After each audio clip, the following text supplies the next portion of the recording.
Cash wrapped up over on the other side. Got a little crazy there at the end. But bottom line, it is Kid Cash and Trinity victorious in the mixed tag match. Well, it was obvious, though, that Cash was upset.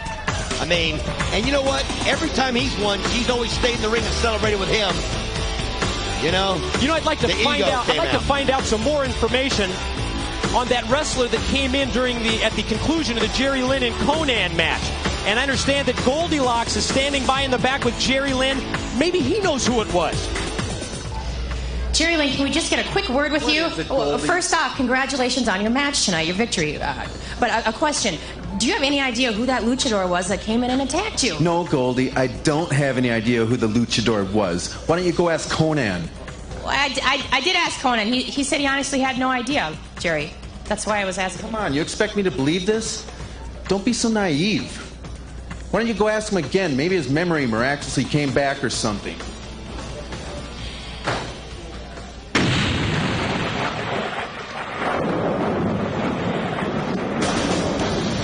The following contest is scheduled for one fall.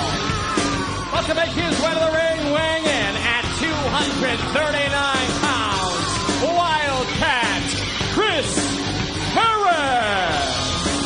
I guess the Wildcat is going to test the waters of singles competition here in NWA TNA. Well, I'll tell you what.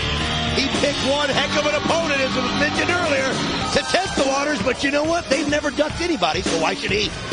Right, whether it's tag teams or singles, they certainly haven't. And his opponent, making his way to the ring, weighing in at 242 pounds, D-Lo Brown. Well, Mike, here he is. And the crowd is down with the Brown. D-Lo, and as far as we know, going to have him a shot next week at the title. But he doesn't have a cakewalk here. I'm going to tell you something. I don't blame Chris Harris for doing this. I don't blame him at all. I think you get to a point where you've got to test yourself. Yeah, it's going to be tough seeing him out there without Storm because the two of them are so perfect together, Mike. They've got their rhythm down so well, but you know what? Good for Chris Harris. Yeah, that may be the key. Because take this into account. D-Lo Brown, primarily singles competition. The Wildcat Chris Harris, primarily a tag team wrestler. When it gets to that point in time where Chris Harris is on the defensive, there's going to be nobody for him to make a tag to. There is going to be no fresh wrestler to get into the ring. Think about this too, though, Mike. If Chris Harris is victorious on D-Lo right here, then he's going to have a legitimate gripe about a title shot. You know what I mean? Yeah, we're awaiting official word, and we expect to have that momentarily, one way or the other, whether the NWA is going to sanction that world's title match. I mean, when you factor in a stipulation like if D-Lo Brown wins the world's title next week, he joins Sports Entertainment Extreme. And this is something that, yes, the parties have agreed to in the ring, but we need to get it official backstage. We need to get that match signed, and we hope to have word for you later tonight that it is official. Both go for the drop kick. Oh, it'll be great to see D-Lo. Like I said, he asked for a title shot. I mean, he negotiated a title shot in coming in. Otherwise, he might not be here. And you see the respect there on the part of D-Lo Brown, now extending the hand in the handshake for Chris Harris. You know, the crowd, I don't even think realizes, I mean, this is a tough one for him right here. Who do you go for? Who do you pull for? Two great wrestlers.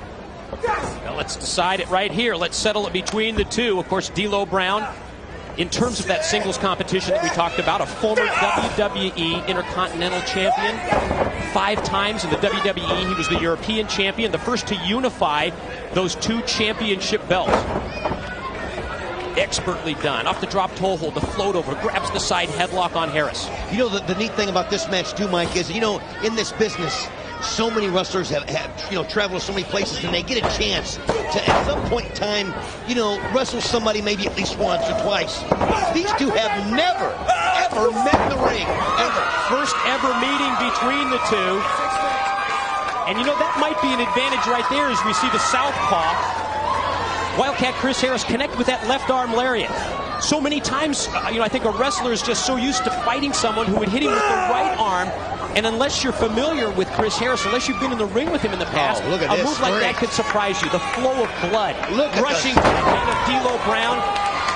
And the vertical suplex is completed by Harris, who floats over, goes for a pin, and gets another 2 count. I'll tell you what, that was unbelievable. He just held him there. Looked like he could have held him there for as long as he wanted. Yeah, great show of strength when you consider that D'Lo Brown is 6'3", 268 pounds.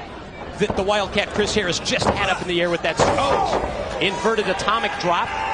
Stops the offensive of D'Lo just momentarily, and he counters by taking Harris up with a fireman's carry and falling back, connecting with the fall-away slam. You know, Mike, another advantage I see for Chris Harris here in this match is normally he's got to be worried about 2 men in the ring. Somebody maybe blindsiding him, or, you know, in all the matches he's had with the disciples of the new church and Triple X and Trinity when she was with Divine Storm. You know, always. Now it's just mano a mano. He can directly focus on the opponent at hand and not worry about any interference. Scoop and slam by D'Lo. But I'll tell you what, D'Lo Brown is here to show everybody. Whoa, is that pretty? Drops that down. Was smooth. At 268 pounds with that leg drop, goes for the pin and another 2 count on Harris. I'll tell you what, though, D'Lo, again, this is the perfect match for him to show everybody that he deserves that title shot with Jeff Jarrett. If he can beat the likes of the 2-time tag champion Wildcat Chris Harris. And off the Thez press, you see Chris Harris drive a series of left hands to the side of the head. And follows it up, out of the corner. Here we go, sends him off diagonally. Elevates him up and over. I'm hearing chants of "Go Chris, go" behind me. Oh, and the other sides of the building, I'll tell you what, it is a definitely equal mixed crowd here for these two, Mike. Top rope, high-risk move by Harris. Hit the crossbody Hit it block. perfectly. Here's the pin. No, another 2 count. You know, another thing that I'm thinking about is what could be going through the mind of James Storm right now. You know that Storm's got to be thinking that if Wildcat is, just look at this again. Off the top rope, perfect. But D'Lo's now got control. Wait a minute. Oh, check that out. Perfect reversal. You know, a move very similar to the catatonic, and Harris goes for the pin and gets 2. Well, obviously, because of that move is the catatonic that Chris Harris uses, he was able to see it coming and counteracted it, Mike. D'Lo calls that the sudden impact. Chris Harris calls it the catatonic, and I think it was Harris being so familiar with the move that allowed him to counter it. And D'Lo being unfamiliar with Chris Harris, not realizing that was his finish. D'Lo just shoving Chris Harris aside, and contact made with the official. Referee is down.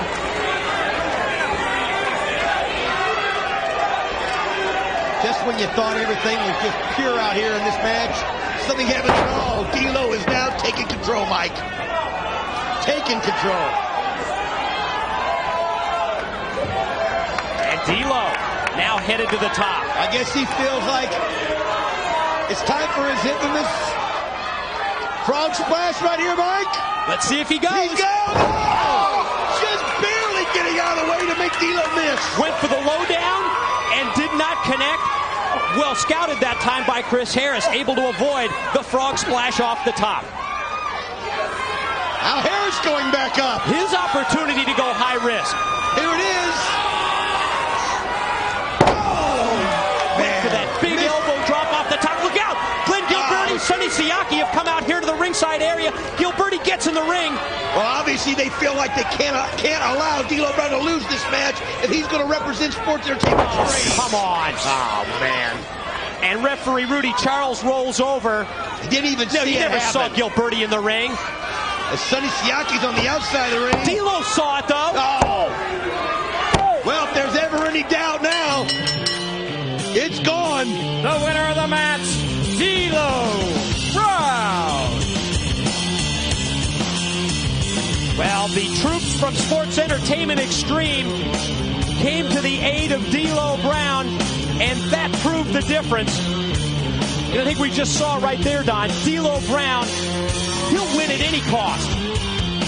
Well, I'll tell you what, Mike, once you can smell the heavyweight championship that close, you forget about fairness, you forget about all those things that you would normally do. The belt is that important. Wow, what a wild night we've had here at the TNA Asylum, Don. And I've just received word from the back that we do now have it official for 1 week from tonight.